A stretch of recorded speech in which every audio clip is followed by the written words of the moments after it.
First half start అయినప్పటి నుంచి ఒక బాహుబలి రీసెంట్ గా సూర్యాది కంగువా మూవీ. సో ఇటు బాహుబలి ఇటు కంగువా మూవీని మిక్స్ కొట్టి తీస్తే ఎలా ఉంటుందో సో ఆడియన్స్ కి అయితే అలాంటి ఫీల్ అయితే కలుగుతుంది సినిమా చూస్తున్నంత సేపు. అసలు కన్నప్ప సినిమా ఏంటి, అసలు వీళ్ళు తీస్తున్న సినిమా ఏంటి అనేది చాలా వరకు అయితే అర్థం కాదు. ఈ సినిమాకి వచ్చే ప్రతి ఆడియన్స్ కూడా సినిమాను ఇష్టంతో కాకుండా మంచు విష్ణుని ట్రోల్ చేయడానికో మంచు విష్ణుని ఎగతాళి చేయడానికో చూసే వాళ్ళే ఎక్కువ మంది ఉంటారు.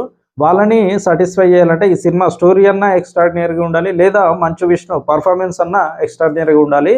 ఈ రెండింటిలో కన్నప్ప టీం అయితే ఫెయిల్ అయిందని చెప్పుకోవచ్చు. ఎందుకంటే సినిమా టైటిల్ కు సంబంధం లేకుండా పక్కదారి వెళ్తుందని చెప్పుకోవచ్చు. స్టోరీ మొత్తం ఇంతకుముందు చెప్పుకున్నట్టు ఒక బాహుబలి ఒక కంగువా మూవీ తీస్తే ఎలా ఉంటుందో అలానే ఉంటుంది ఫస్ట్ హాఫ్ మొత్తం. అదే సెకండ్ హాఫ్ స్టార్ట్ అయినాక అక్కడైనా మళ్ళీ ఇంప్రూవ్ అయ్యిందా అంటే అక్కడ కూడా మళ్ళీ సేమ్ అదే స్టోరీని అయితే లాక్కుంటూ వెళ్ళారు.